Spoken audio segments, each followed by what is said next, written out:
Welcome, welcome you all for this 11th iStent forum, which we are conducting in this year. We have started very recently, as you know. Of course, for the last 3 years, we have been trying to drive knowledge dissemination and capability building for MIGS in general and iStent to be very specific. Now with the 11th one, we had the privilege of having two eminent glaucoma specialists as well as researchists. I would say both are into research of glaucoma for us in this evening. I don't think I am the right person to give an introduction to Dr. Murali Ariga and Dr. Anita, but still I will take a minute to have a formal introduction to both of them, just to share my respect and honor for both of them. I personally know each one of them very closely. And Dr. Murali Ariga, who has been in glaucoma practice or ophthalmology practice in Chennai with special interest in glaucoma, lasers, MIGS, cataract, and phaco with premium IOLs for the last so many years. He has been the director and consultant for Swami Eye Clinic in Chennai Glaucoma Foundation, as well as the Sundaram's Medical Foundation as a senior consultant. Recently, he also has been given the responsibility of driving the glaucoma practice even in Dr. Agarwal's Eye Hospital in Chennai as a senior glaucoma consultant. In fact, when I was going through the introduction slides, I had a special interest on 2 or 3 points, which is very much different from the normal pieces like the Treasurer of Glaucoma Society, Editor-in-Chief in Glaucoma Newsletter, and Managing Editor in Journal of Tamil Nadu Ophthalmology Association. But I found that he is also the member scientist, MN Hospitals in Institutional Ethics Committee, as well as chairperson of Medical Legal Committee, TNOA 2023-2024. And when I went to the qualification, I think other qualifications are irrelevant to me when I found that actually he has done, I don't know how many of them has done it, but PG, Diploma in Medical Law and Ethics, National Law School, Bangalore. So I think all the participants here know now that whom to take it as a personal mentor when they have to have any points on this medical law and ethics to come back to. But of course, he has a very strong subspecialty training with Observer with Professor Ravi Thomas, whom we all know and respect from CMC Vellore, and then Observer with Professor Robert Rich, New York, and SNSC Singapore, as well as 1-year Community Ophthalmology Fellowship. And in fact, he has in his belt around 40 odd publications, 44 odd publications in peer-reviewed journals, articles, and as well as book chapters. He has made numerous presentations in international meetings, as well as he was involved in the glaucoma research in Cures and with Dr. Mohan Diabetes Research Center, and he's also the principal investigator in many of the ongoing phase 3 trials in India in terms of research. I would have really liked to read all the lines here, but I think then my presentation will be bigger than Dr. Murali's presentation by the end of the day. So I would prefer to introduce Dr. Murali, welcome you for this session, and where you will take us through a very new concept, I know, on interventional glaucoma and the mindset change in glaucoma management. I will just quickly also introduce Dr. Anita in the same flow so that I don't have to come back again. Dr. Anita is the consultant in Maxivision for cataract, glaucoma, and refractive surgeries. She has been also doing a research with Miniject, which is, with the upcoming MIGS device, which is in the phase 4 trials in many parts of the country, with a lot of publication. LensGen accommodative IOL for Maxivision Super Specialty Hospital. Also, he has done some research. Of course, he passed from Osmania College, Medical College from Hyderabad, and then did her MS from Sarojini Devi Hospital, Osmanabad, and then glaucoma for Shankara Netrala, Chennai. And then she has also been working as a consultant in Sadhuram Eye Hospital, SVR Charitable Trust Hospital. And then LV Prasad, also she has worked as an observer of cornea service, an assistant professor of Kamineni Institute of Medical Services, Nakatpally. She has also been from June 2003 to December 2003. I think, and more than that, she has been a very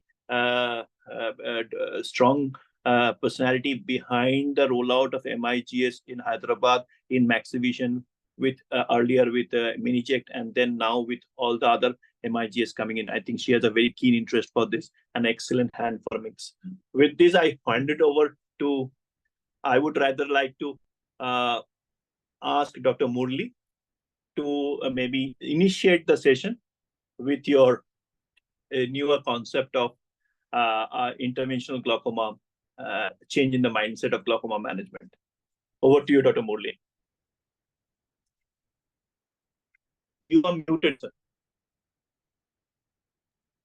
Yeah, thank you, Mr. Saikat, and thank you, Glaucos, and the nationwide team for this invitation. And it's a real pleasure to be here and take part in a nice symposium in which you have put together newer concepts and various aspects of MIGS, particular for emphasis on the iStent, of course. And I'm going to talk about something which is new to me as well, but slowly it is gaining acceptance, and let's see the acceptance as to what are these new concepts and new change in the mindset of what we have been thinking about and what is possible and what is available and so on. And I also welcome Dr. Anita for this same symposium in which the webinar in which we're doing now. She's going to share her experience on the her recent experience with the iStent in her own practice. I will share my slides.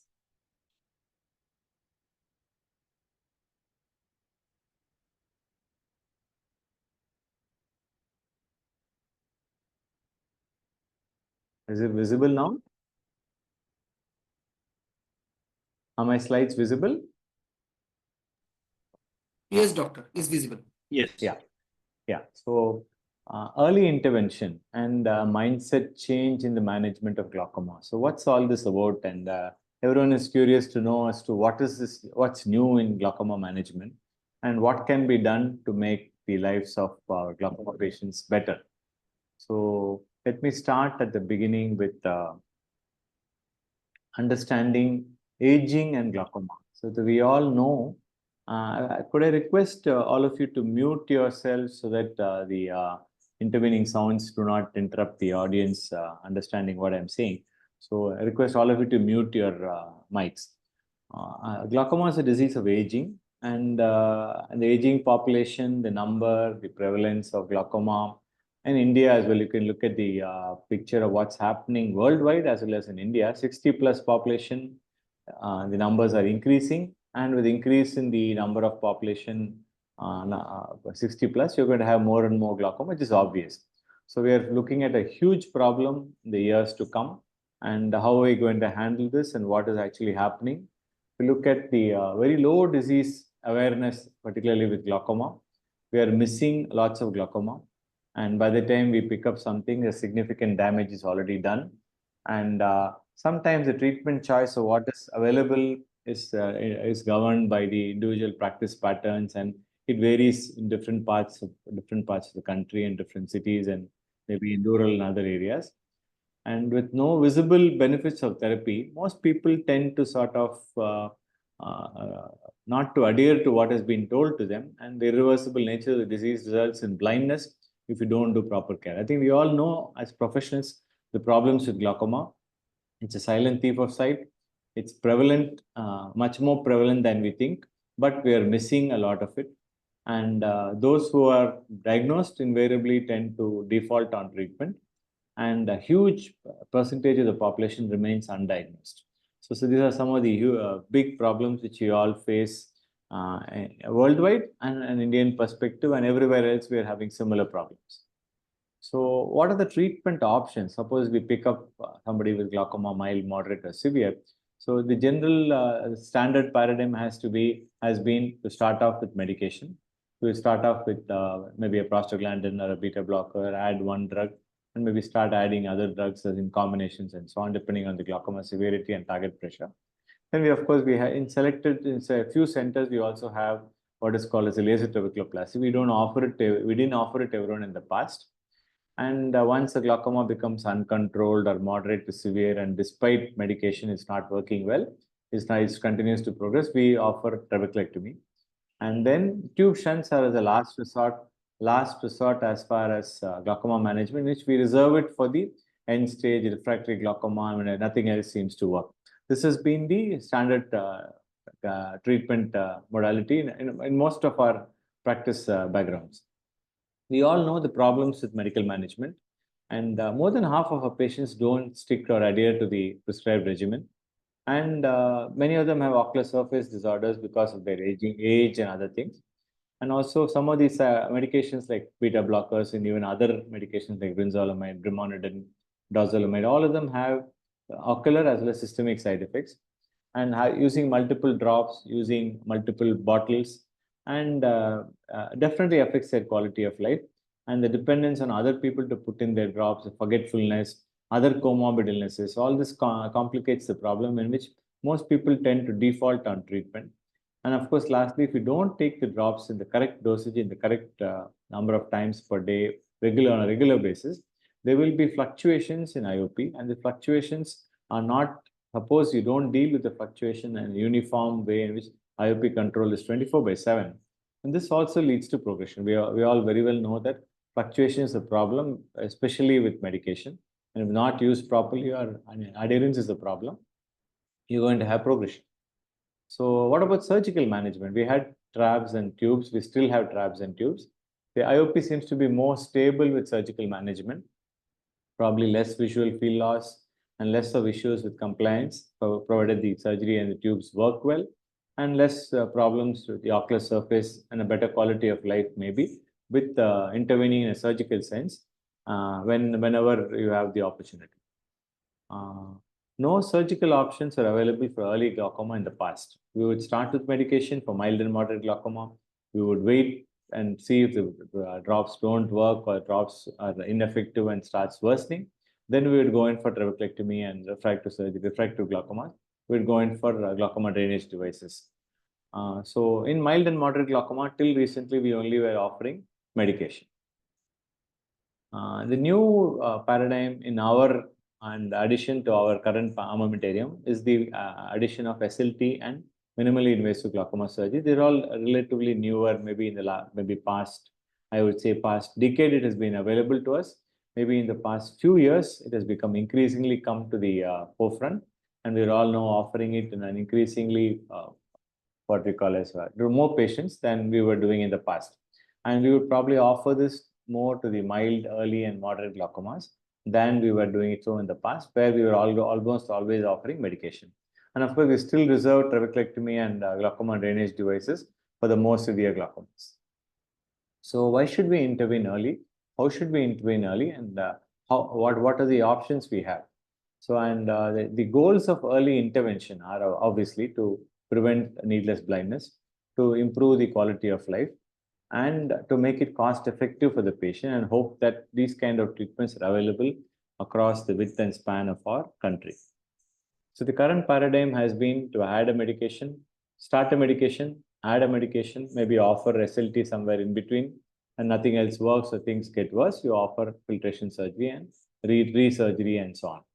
And we often find that one medication is not enough in many of our mild moderate glaucomas. We'll add a topical medication, we'll add a third one, we'll probably add multiple combinations, and then we'll go in for filtering surgery. So there are problems with this additive effect of medications. You will find that if you keep adding medications, many trials, many studies have shown that beyond the second and even the third medication, the drugs are not as effective as they would do so when they are given as a single medication. And multiple medications are relatively counterproductive, in which you can't really give more than 2 bottles with maybe 1 or 2 of them being a combination. And compliance becomes a huge issue. So adding medication is not really an effective strategy. And of course, there comes in the problem of the ocular surface, the side effects, the preservatives, the cost, the compliance. A lot of issues keep coming up, and we all know the problems with multiple medication. Various trials have clearly shown that adding medication is not an effective strategy in the long term. So the first medicine is most impactful, and there is less effect with additional medication. So what do the medications do as far as the ocular surface? We know that adding medication increases the complexity of the treatment, and the incidence of the ocular surface problems like the dry eye increases in glaucoma patients and becomes sometimes intolerable, and the patients simply give up and don't use these eye drops. And once they become symptomatic, they generally tend to default and the compliance drops drastically, especially when drugs are not comfortable to use for the patient.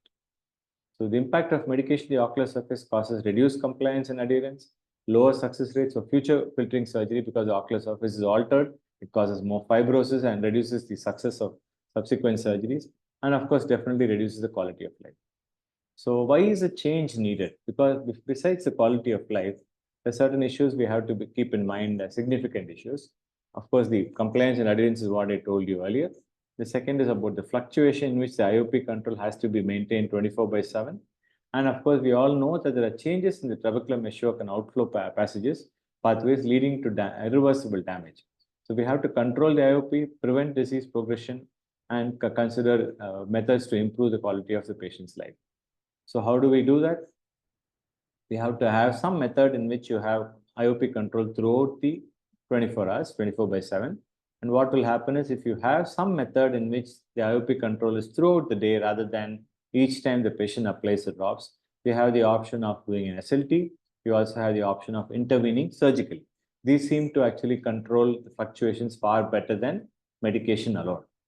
Now, coming to this very interesting trial, which is actually published in the Lancet about 5 years ago. And this study has actually sort of changed the way the NHS manages in glaucoma in the UK. And the guidelines are very clear that this SLT can be recommended as first-line treatment for ocular hypertension and glaucoma. This is what was called as the LIGHT trial, the multi-center randomized control trial.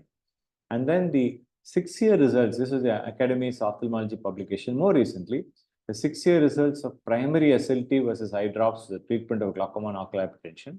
This was a 6-year result of the same trial and concludes that SLT is a safe treatment for OAG and OHT, providing better long-term disease control than initial drop therapy with reduced need for incisional glaucoma and cataract surgery over 6 years. So clearly we have the evidence here that SLT should be offered to most patients instead of the usual paradigm of applying drops first, adding drops, multiple drops, and then offering these kind of treatments when the ocular surface and compliance becomes a serious issue. So SLT should be considered earlier on in the treatment. I think slowly we are all accepting that. Most of our practices in many metro cities, you will find SLT is very commonly available, but it is not universally available across all parts of the country. That seems to be a barrier. And of course, not enough people are trained to do the SLT. So we have started our work on initial trying to educate our peers and colleagues on the use of SLT, and slowly it is gaining acceptance. SLT is selective, targets only the melanin-rich cells to the trabecular meshwork. It's non-thermal and is repeatable. Non-thermal in the sense the short pulse duration of the laser is below the thermal relaxation time of the trabecular tissue. Therefore, you don't really see burns and damage in the trabecular meshwork. And suppose you do SLT today, maybe in a week or two later, you do gonioscopy, if it's well done, you probably will not see any visible thermal mark on the trabecular meshwork and can be repeated as well. And it works somewhat like about one drug. And the various types and options available for laser trabeculoplasty. SLT is the standard. You also had the micropulse laser trabeculoplasty, and you had the argon laser trabeculoplasty in the past. ALT was a little more destructive because of shrinkage of the trabecular meshwork, but SLT is non-destructive relatively, and there's hardly any visible reaction seen subsequently. These are the differences between the various types of laser trabeculoplasty available to us in the past, and currently also we have the SLT and the MLT. So then came the MIGS. The MIGS is actually revolutionized the way we are managing glaucoma now. We have many types of MIGS, including the trabecular meshwork bypass stents like the iStent, iStent W, and other variants of the iStent. Like conventionally, we have been using medication laser. We've been sometimes offering MIGS and filtering surgery and glaucoma drainage devices and so on. The paradigm shift is that we should consider SLT as an option for mild moderate glaucomas and probably consider the MIGS procedures at an earlier stage, at an earlier intervention than we have been doing in the past. I think we have all started to do that. And as you all know, the MIGS is like the iStent procedures are very elegant and safe procedures and very convenient to the patient. We don't really need to cut the conjunctiva. We don't need to make flaps. We don't need to suture, and does seem to work well for pressures in which we are not so low target pressures. So the mild to moderate glaucomas, definitely it's a good option. For the advanced glaucomas in which you want the target pressure to come down below the episcleral venous pressure, MIGS procedures are not the ideal procedures. So there are limitations to MIGS that we can't get very low target pressures. But keeping that in mind, we should probably consider the treatment options. And very often, the MIGS procedures are combined with the cataract surgery as well. I think I will not show the video of the iStent. I think Dr. Anita is going to talk about it.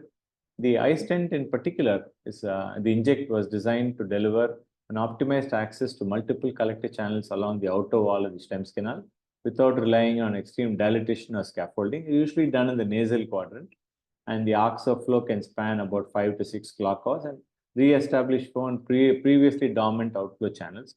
I'll show you a few pictures and video of the aqueous angiography, which is clearly showing the what is happening before the treatment.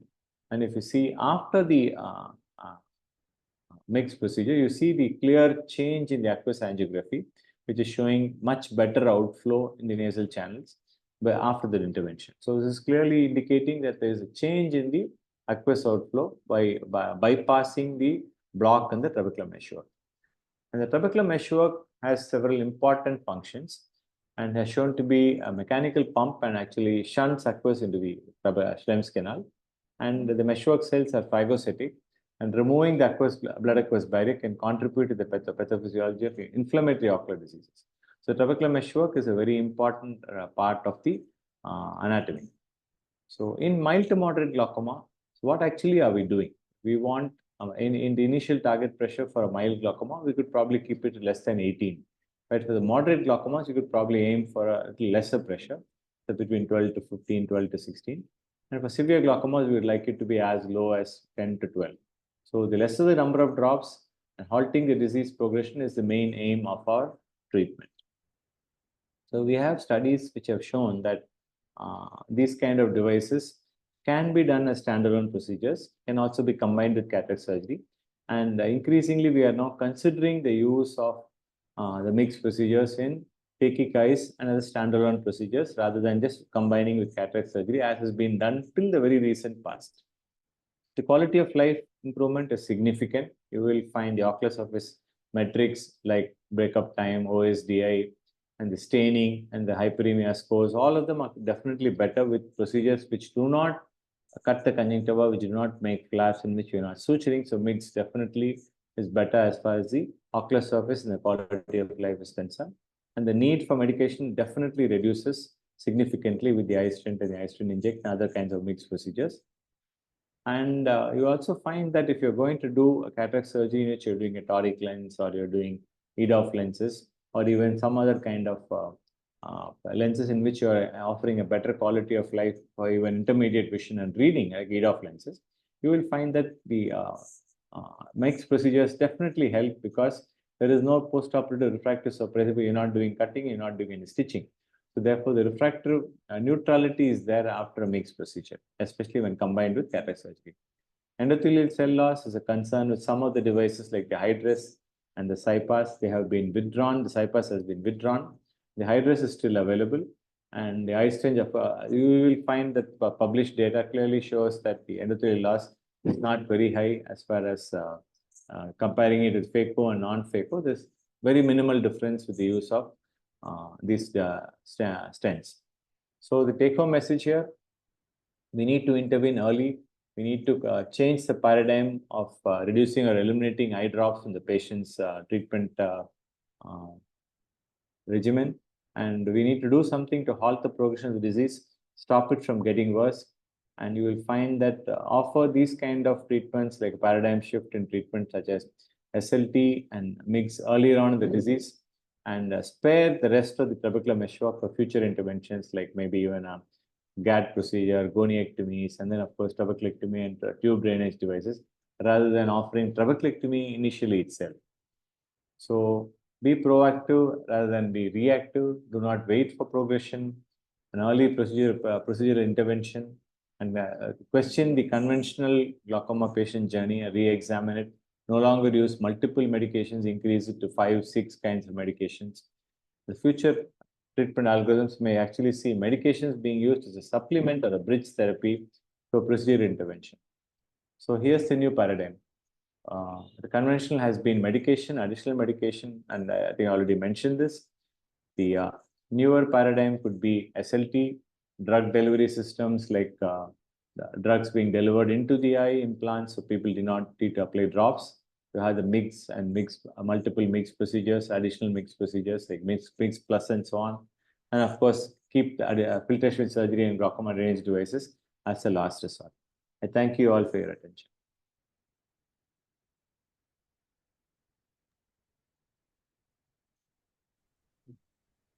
Great. Thanks, Dr. Murali. I think what we can do, I'm open to suggestions also, but maybe Dr. Anita can also take her session in a go, and then we can ask all the questions and we can open it for the audience to put in questions. Is that okay, Dr. Murali? Yeah, that's. I think that's the best thing to do. Let her speak, and then we can take the discussion after that. Precisely. Yeah, Dr. Anita.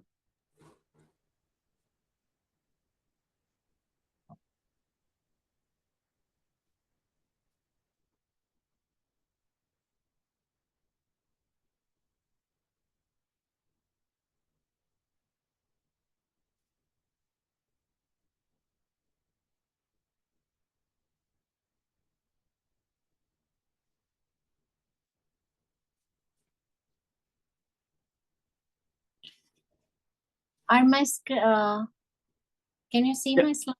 Yes, you are audible, you're visible, and your slides are also visible. Thank you. Good evening to all. Our experience in iStent technology is minimal, but knowledge is vast. I'm not a great and renowned surgeon like Dr. Murali sir, just an average surgeon. So if I can do it, anyone can. Why iStent? It's been discussed by Dr. Murali sir very well, so I don't have to go through this slide. So iStent Inject W, you have 2 injectable stents for optimized outflow, clinically proven for significant IOP reduction, procedural elegance, proven safety. The design has a wide flange at its base. This enhances visibility, facilitates seamless placement, provide observational positioning confirmation, deliver procedural consistency and predictability.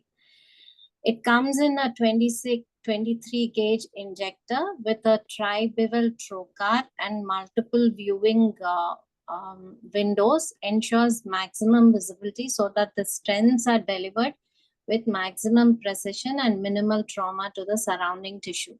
You have a delivery button, insertion sleeve retraction button. It has an ergonomic design so that it fits in your hand like a pen. So the surgical procedure, you advance the iStent Inject W and position the tip of the injector over the trabecular meshwork. The iStent Inject W position is just above the scleral spur. It is placed in the eye during cataract surgery or as a standalone procedure. It is typically accomplished in 5 to 10 minutes per eye. And the overall safety profile is similar to the cataract surgery, and the natural episcleral back pressure of 8 to 11 mmHg can minimize the risk of hypotony. Patient selection criteria is quite important to get good success. One, it has to be done in mild to moderate primary open angle glaucoma, pseudoexfoliation glaucoma, or pigmentary glaucoma. Cup-disc ratio should be less than 0.8. Preoperative IOP up to 30 mm Hg medicated. Target post-operative IOP to 15 mm Hg. Phakic patients or pseudophakic patients with PCIOLs or patients having difficulty taking medication, side effects, poor compliance, or who would benefit with reduction of IOP or reduction in medication. You should have a normal angle anatomy, absence of pars, rubeosis, or other angle abnormalities. This is my first case. Here I'm using a Swan-Jacob lens, a gonio lens. One, you should have a good visualization of the angle, which is a must. You enter the AC with the 23 gauge injector. You retract the micro insertion sleeve. Aim for the trabecular meshwork. This is my first case. My hands are shaky, but still I reach the trabecular meshwork. Create a small dimple. Press the stent release button. Check for the placement of the stent. Go 2 to 3 clock hours on the other side and do the same. Create a small dimple and inject.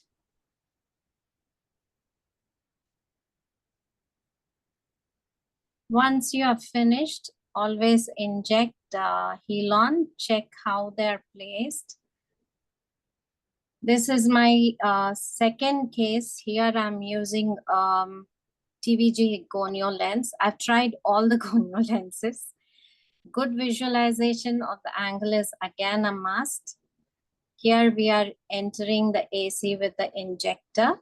Retract the micro insertion sleeve. Aim for the trabecular meshwork. Again, create a small dimple.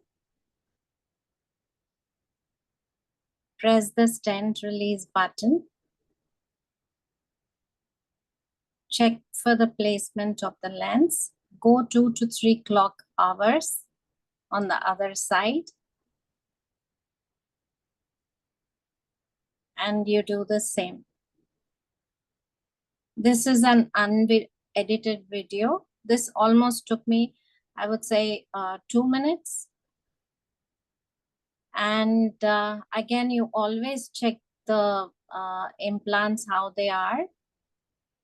Then on hydration, you can see that there is blanching of the episcleral vessels. This is my third case. Here I'm using an eye prism gonio lens. Good visualization is a must. Enter the AC with the 23 gauge injector. Retract the micro insertion sleeve. Aim for the trabecular meshwork. Create a small dimple. Press the stent release button. Here there was a little bit of extra ooze of blood. This happens especially in patients who are on anticoagulants. Make sure you inject a lot of Helon, and again, make sure the other side of the angle is visible. Go a little 2 to 3 clock hours from there.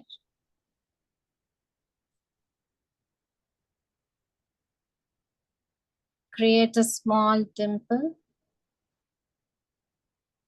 Press the stent release button.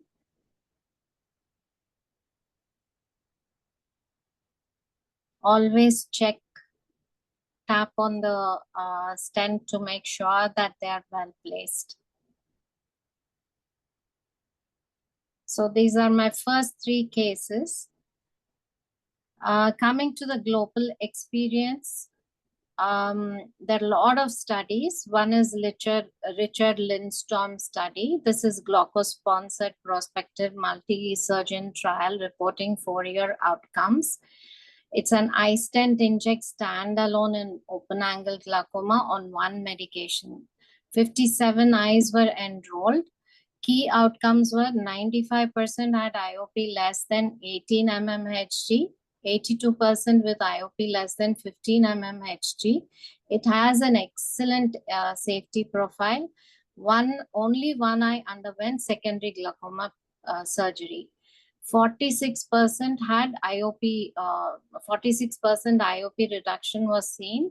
Pre-op mean IOP reduced from 24.4 to 13.2 mmHg. 95% of the patients were medication-free. Only 3 out of 57 eyes required medication. So iStent Inject has the lowest reported post-op mean intraocular pressure of any trabecular bypass stent in a pivotal trial at 24 months and has consistently demonstrated IOP reductions in excess of 30% versus baseline through long-term independent real-world studies. 81% of the patients below 15 mm, 46% of the patients were medication-free at 5 years. Then this is another famous study, the Hengerer 5-year study. This showed that the pre-op medication burden reduced from 2.7 to 0.8 in 5 years. So 71% medication reduction was observed. Then you have the Newhan, Tobias et al. 10 years data. This is a retrospective consecutive case series. All surgeries carried out by a single surgeon over a period of 4 years. First generation iStent was used. Then 10 years follow-up was done. The cases were divided into light glaucoma burden, medium glaucoma burden, heavy glaucoma burden, depending upon the IOP and the number of medications used. The inclusion and exclusion criteria were similar to any of the iStent devices. Effectiveness outcome was changes in mean IOP, proportion of eyes on no medications or more than 2 medication, proportion of eyes achieving specific IOP targets. Safety outcomes were corrected distant visual acuity, adverse events, incidence of secondary glaucoma surgeries over 10-year follow-up period. So baseline characteristics of study cohort were 63 eyes were enrolled. The pre-op IOP was 18.6 plus or minus 4.4, and the pre-op medication was 1.83 plus or minus 1. It was a combined procedure with cataract in 95%, while standalone in only 5%. This graph shows the distribution. These were the light burden patients, medium burden, and the heavy burden glaucoma patients. So 10 years of follow-up, mean IOP reduced from 18.6 mmHg to 16.2 mmHg, 51.4% reduction in mean medication burden at 10 years.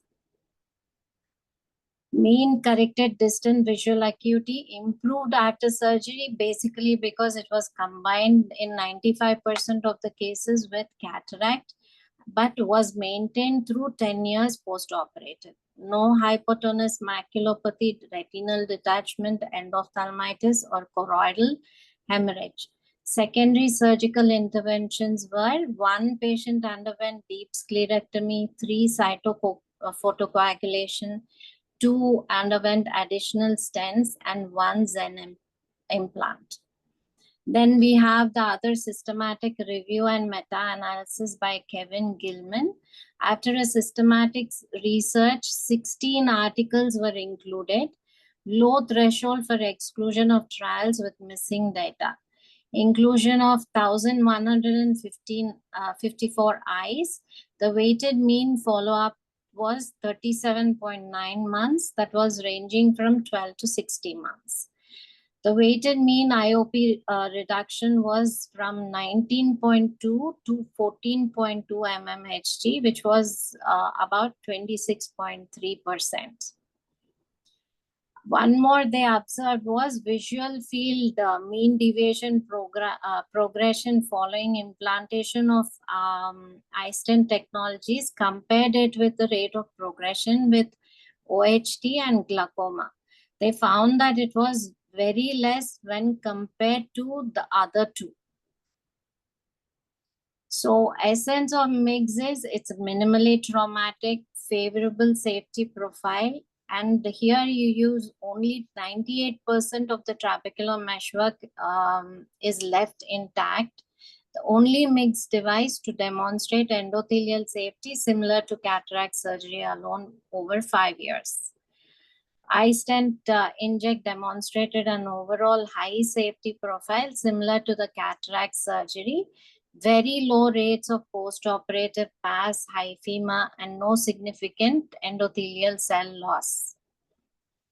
It has the adverse events. There were no reports of myopic shift, flat AC, choroidal hemorrhage, cyclodialysis, hypotonia of more than 1 month, hypotonous maculopathy, stent dislocation, significant hyphema, corneal decompensation.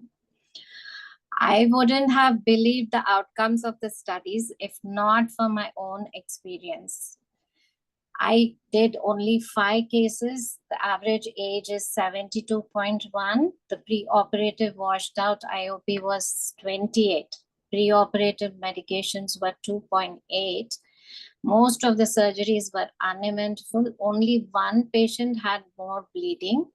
Post-operative IOP was achieved in almost 4 patients of less than 18 at 1 month and 3 months.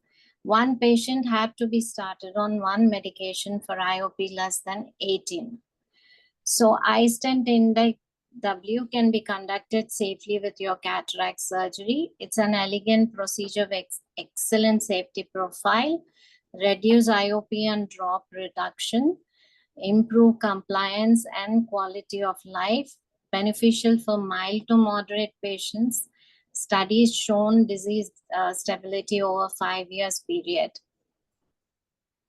So thank you. I thank the Glaucos team for giving me the opportunity to share my experience, though minimal.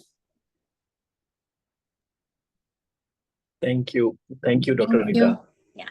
I think everything starts with the first step. And I think the first 5 patients are the most critical patients for anyone, actually, even in a learning curve for any procedure. I think we had both Dr. Murali Ariga and Dr. Anita has their first few cases and experience with iStent which they have shared. So over to the audience. If you have any specific questions, you can unmute yourself, ask the questions, because we are only 31 people. So we are very free to, you can even put your videos on for the time being, and you can ask your questions to Dr. Murali Ariga and Dr. Anita if you already have. I know I have seen one question coming in. That is, of course, I'll take the question and then I may put my questions if nobody else is putting it. Is SLT effective in non-pigmented or lightly pigmented trabecular meshwork? That's a one question, Dr. Murali, which has come from Dr. Debabrato Haldar. Yeah, I think definitely SLT would work in lightly pigmented as well as mildly pigmented meshworks as well, but the response would depend on the melanin of the trabecular meshwork. So the higher the pigmentation, the more the response. But again, it's counterproductive, because suppose you have very intensely pigmented meshwork like pigmented glaucoma or pigment dispersion syndrome, sometimes the response is excessive and we sometimes get a spike in the intraocular pressure and pigmented glaucomas. So the response to SLT would be ideal in what we call as a mildly pigmented trabecular meshwork. With no pigmentation at all, it's less likely to work. With intense pigmentation, there's a small risk of an IOP spike. So that's how it works, and it usually works like one drug. I've been doing SLT now for almost nearly 15 years now, and we've been changing machines, changing slides, changing technology and understanding of the disease and so on. And I would offer it primarily to patients now, and the acceptance has been slowly increasing as compared to the past. And we're looking at our own publication in the near future. Yeah, I think excellent. Thank you, Dr. Ariga. I think, in fact, I have a continuity of this question, actually, because although this is not from Glaucus, but we have been hearing that SLT may have been used in many of the setups earlier, but they didn't got a very good result and they may have reserved it or they may have stopped it. Actually, I know two of the critical centers in the country, not in other parts of the country, in northern part, where they have actually put it on a reserve. They are not using SLT. But newer evidences are coming on the use of SLT more in the naive patients than in actually the medical drops exposed patients. So what's your take on this? How do you want to suggest to the bigger audience about the role of SLT as you have suggested? No, SLT, I think, should be, if there's an indication for lowering intraocular pressure, SLT can be offered. Ideally, it would be for the treatment naive patients, it works the best. And the higher the pressure, the response is better. The more the pigmentation, the response is again better. If you have no pigmentation versus intense pigmentation, the response will be different. And offering it to a naive patient in whom previously you've treated with something, added medication, then offer SLT as an afterthought is less likely to work than you offer it as a primary treatment. So that's clearly the understanding now. And about not working, see, like anything else, not every medicine works in every patient. It's something like we call it a non-responder rate. Non-responder rates are available as data for prostaglandins. Non-response is available. I mean, it's a possibility with any kind of a device or a method of surgery or even trabeculectomy or a glaucoma drainage device. So non-responder rates vary according to the disease, according to the severity, according to the technique, and according to the technology you're using. So we don't expect everything to work 100% in every patient. So that we all know. So the bad experience which few people have experienced with a certain kind of subset of patients does not translate to everyone's experience across the country. And clearly, we have SLT, which is established as primary treatment and available across the world, now increasingly being used in all major institutions in our country now. And I offer it as a primary treatment to almost every patient whom I would start off with a mild moderate glaucoma, offer SLT as the first choice. So, small doubt. Yeah. Can you still do SLT in patients who have undergone trabeculotomy?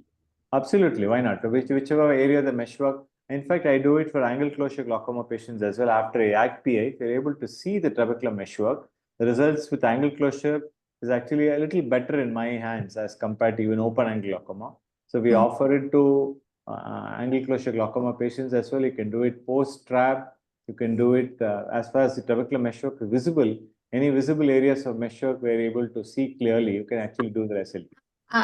Like if the patient has undergone KDB, still can we try? Absolutely. Don't do SLT in the area where the KDB has been done, because that's an area where exactly nasal side you won't do. You can do the rest of it. Okay, sir. I generally do 360, but suppose you have areas of scarring or treated areas like you mentioned, a goniotomy or a goniectomy. KDB is actually a goniectomy in which you have neatly stripped off the trabecular meshwork. Those areas I would consciously avoid, but there's no point in treating areas where there's no trabecular meshwork. Great. I would rather also take the questions because there are a few more questions which are there, which is related to something else. Would the pseudoexfoliative particles or the pigments in pigmentary glaucoma block the stent? That means it is talking about iStent actually. Okay. See, if you have a lot of debris in the trabecular meshwork and you have a lot of intense pigmentation and you have a secondary, basically pigmentary glaucomas and pigment dispersions are secondary glaucomas. They're not primary glaucomas. They're not the ideal situations for doing an iStent procedure. But I don't see any reason why it would not work until let us say the pressure is very, very high, or it's a very advanced glaucoma in which you want a low target pressure. Then I probably would not consider an iStent. But basically what I would probably do in a mild to moderate pigment dispersion or even a pseudoexfoliation when there is no cataract is to offer an SLT first. And suppose if I find that the pressure reduction is suboptimal or there's a cataract as well, then I would definitely consider a mixed procedure in addition to cataract surgery. And the choice of mixed procedure, we are governed by so many factors, not just the cost, also the patient's choice, the surgeon's skill and whatever is available in their scenario and so on. So I'm not going to say that the iStent is the only mixed procedure which we can do for any kind of glaucoma. We have, the surgeon has a huge choice nowadays of different mixed procedures. iStent is one of the most elegant, and as Dr. Anita clearly pointed out, that it's a very simple, elegant, relatively clean kind of procedure. Goniectomy is using KDB, or goniectomy using something. I also use what is called as a Tanito micro hook. That's my favorite for the last 4-5 years now. There are so many methods of doing the mixed procedures. It's not just KDB or iStent alone. Each procedure has its merits and demerits. Yeah, I think moving to the next question, this is very, I think it has to come to me eventually. Why is it called iStent? And answer is, I also don't know actually why is it called iStent. It is basically a brand name which has been given, but how I logically see, because this may be the first stent may be used in the eye. So the people who were doing it in glaucus at that time, because at that time nothing was available, so they may have got the freedom to use that stent word in it. But there is no other scientific reason for it. It's just a brand name, as I know it as of now. No, actually, a stent actually does make sense, the terminology. Basically, a stent usually means, suppose there is a block or a resistance to flow somewhere, you're clearing that by, in medicine, stenting is about clearing a block or a blocked passage and re-establishing a channel. So that's what is happening here also. You have a blocked meshwork and you're trying to bypass that by putting in a device which will ensure flow across the blocked area. That's what stenting is all about. And the eye so happens that it's in the eye and it's very small. So it's nice stent. So I think it's perfect. It makes a lot of sense. Yeah, thank you, Dr. Murali. I think you have actually supported me because on points which is very much related to the organization. But thank you. Now going to the next question: can iStent and SLT be used in advanced POAG on maximum number of drops as an adjunct therapy? No, adjunct is a different concept actually. When adjunct means something you've done something and you're adding something. That's adjunct. So let's talk about advanced glaucoma and the mixed procedures. So in frankly speaking, I actually offer mixed procedures even in advanced glaucomas. It doesn't stop me from doing mixed procedures. See, mixed procedures, let us be clear. So we have mixed procedures which are what we call as with implant and without implant. So the mixed procedures without implants are things like we had trabectome in the past. Some of us were using it in the past. We don't do it anymore. Then we had the goniectomies and goniotomies. Goniotomies means something like bang procedure in which we actually slit the trabecular meshwork. Goniectomy is like the KDB kind of mix in which we strip off the trabecular meshwork with a special blade and you expose the Schlemm's canal directly. Then you have the implant procedures like the iStent and the suprachoroidal procedures like the Hydrus and other devices. And we even have the iStent Supra also, I believe, available in certain parts of the world. So those are all the implants. So each of them has a particular role, particular method of reducing the intraocular pressure. And we also have the very low cost mixed procedure called as the GATT procedures. We had the iScience catheters in which we used to catheterize the Schlemm's canal with an iScience catheter, the illuminated microcatheter. And now many of our colleagues and surgeons are also using a 50 proline suture to cannulate the Schlemm's canal in ab interno, slitting the trabecular meshwork, inserting a 50 proline, and 360-degree kind of a goniotomy. And the 360-degree GATT with the proline suture actually lowers the intraocular pressure very significantly. So the IOP lowering can be very significant with 360-degree GATT. And you can offer it to even secondary glaucomas, post-silicon oil glaucomas. Already you had tubes and trabs done earlier and you have no space to do a trabeculectomy or anything else outside. You can actually do a 360-degree GATT. I just started doing the GATT now. And I do find it does work even for the moderate and even severe glaucomas when you cannot do anything on the outside of the eye. So the 360-degree GATT is actually a mixed procedure in which you can do extensive goniotomy 360 degrees. But the downside, and the critics would tell us that wire is stripping off the meshwork all around. What would happen to future of the patient if you want to do something in the meshwork? It does seem to work. You can still do a trabeculectomy later on. You can do some other procedure even after a 360 GATT. So there's so many things yet to be understood. And as it seems now, MIGS is ideally in the nasal angle, is ideally a goniotomy, goniectomy, or an implant. 360 GAT is for certain kind of patients in home. You want to do a strip off the trabecular meshwork, 360 degrees. It's not easily done. Sometimes you have difficulty, you go up to 180. You're not able to go complete 360 in all patients. So there are some practical difficulties, and bleeding is definitely a problem with the GAT procedures. Definitely it bleeds much more. You should be able to handle that. You should not panic. So bleeding is a problem with procedures like GAT. Yeah. I hope I answered what you wanted to know. I think your question was somewhat different from what I answered. I think Dr. Anu Rajadin. Yeah. Yeah, I think if you're there. Okay, now coming back to actually there are a few more questions, which is some comments. I think a Zenze word. I think Dr. Alka has said that it's a Zenzi word. That means iStent is a Zenzi word. Yeah, maybe. But of course, it came at a time when it was Gen Z was trying to get work. So I think we are before time, ahead of time as an organization. Who invented it? Frankly speaking, it's a tough. Dr. Sanwaj, actually, you have put me in a really very odd situation. I was knowing the name of the surgeon who has actually worked with Dr. Glaucus, that is Tom, who is our CEO. They were both of them were working together. Frankly, I forgot the name. I will come back to you with the name. Unfortunately, it is very sorry that I forgot the name. There are two scientists who came up with these ideas and put it across to our CEO in the 1990s, and it was conceptualized from there, where we have done the iStent as a generation 1, as we say, and then we have evolved, of course, then from Gen 1 to Gen 2, and now with iStent Inject W and Infinite, which is a 3-stent, but the principles remain the same. But frankly, I forgot the name. We will come back to you with this name. Sorry for that. Coming back to Dr. Murali and Dr. Anita, with now when we are talking about the mindset change, what do you think is the biggest mindset change, what you are hinting to in the management of mild to moderate or early glaucoma, or things to happen? What do you think, what do you foresee it happening in the next 2 to 3 years of time related to this? I think I'd like Dr. Anita speak first. Okay, Dr. Anita. I was, in fact, the first to be involved with Inject, which is a micro glaucoma device.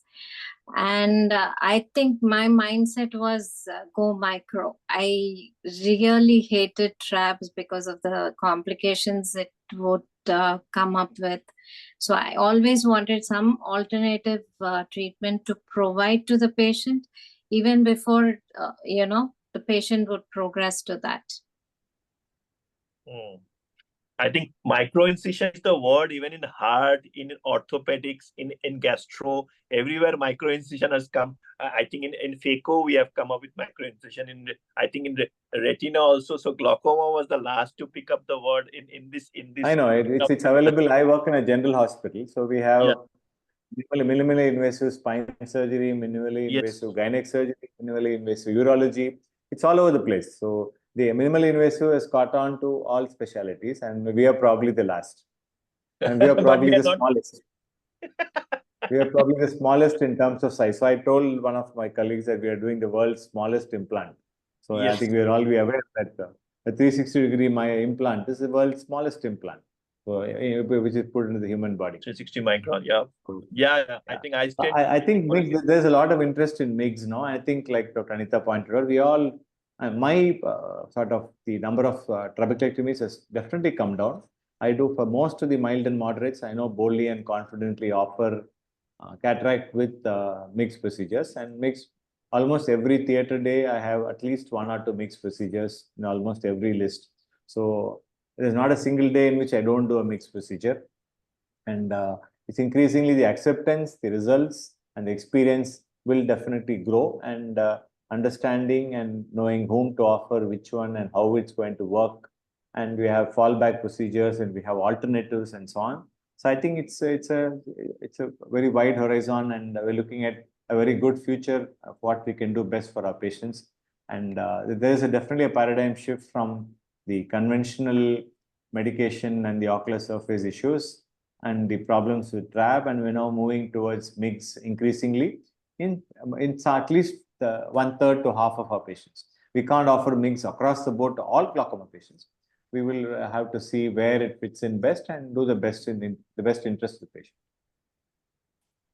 In fact, Dr. Murali, today there's a mid-year AIOC is happening in Dehradun. Oh, yes. Dehradun.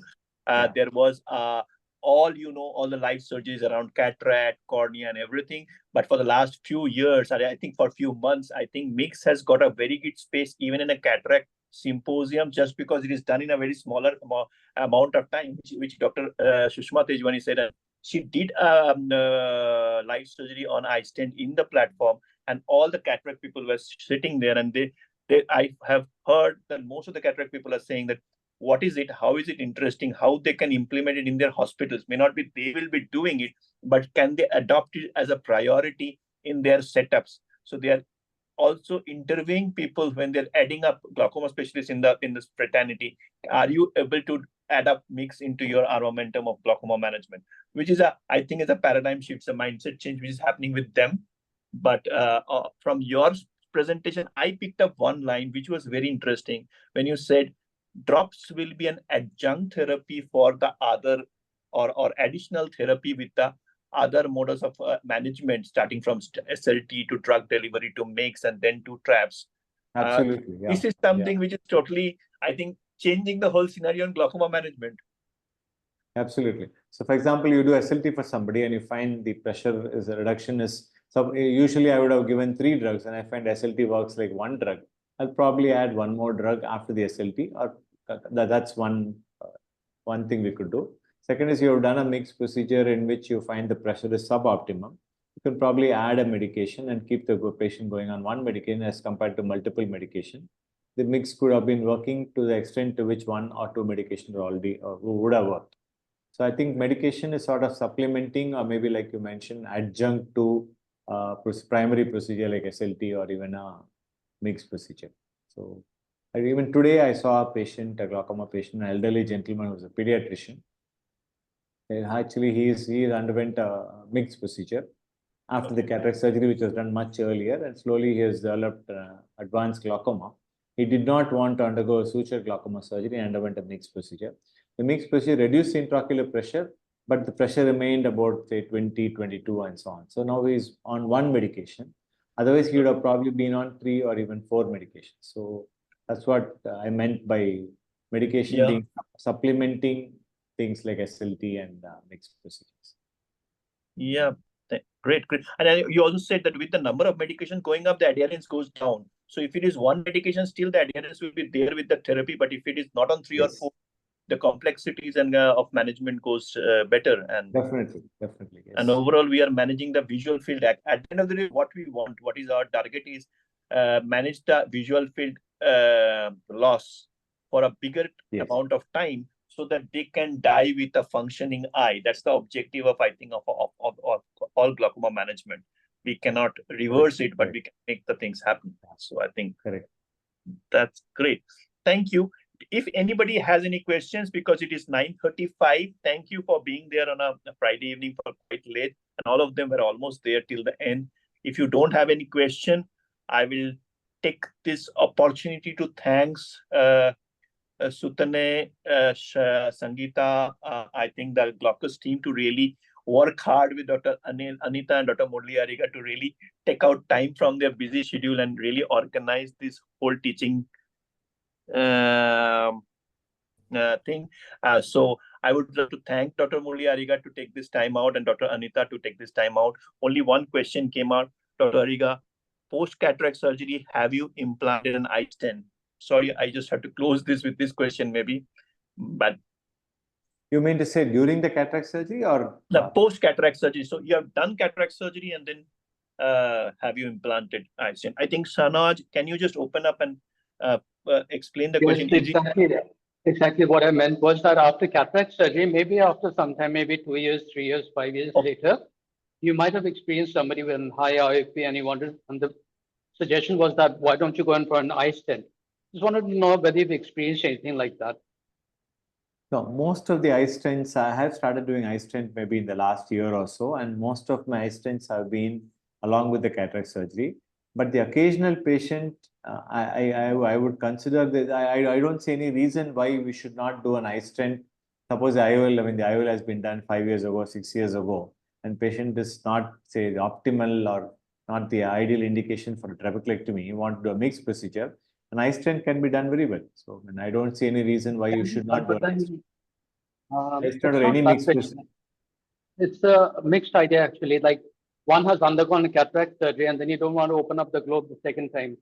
And Oh no, the this risks is involved, things like that. That's what came to my mind. the incision is about 2.2 millimeters or less, and you're going to Yeah. it will be less than 2 millimeters. Most of my incisions are less than 2 millimeters, and you don't even need a 2.2 blade. You just need a side port incision to enter, and the tighter or just about little incision we can without really needing to have a very tight incision, and it's truly minimally invasive. I don't see really any difficulty in Would you doing prefer to open up your cataract side port incision, or would you like to make a new incision? New.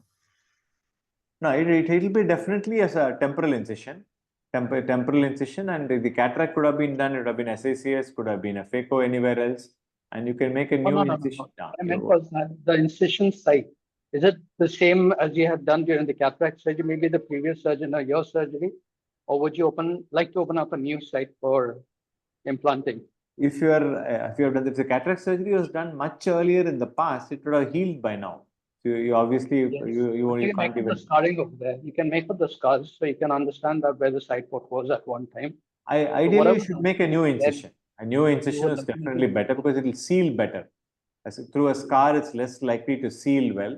And if you can't avoid doing the same incision, you can probably suture that if you like. But otherwise, making a fresh incision makes a lot of sense. Make a fresh new incision. Great, because I was looking forward to that. If we have patients who we've operated quite some time ago and they want to go through the procedure, I was a little apprehensive about that fact. Make a new one. Make a new incision. New incision. Thank you. Great. Great. Thank you. Thanks a lot. Thank you, Shaikar. It's been wonderful to be on board, like all time. Yeah, thank you. Thank you, Dr. Alka, for your comment. Good discussion. I think that's what our objective is, not about slides. It's about learning something. We will continue to do so. In fact, we will also, as you must have seen that we have recorded this session. In fact, we will try to upload it in our iStent. There is a mixed forum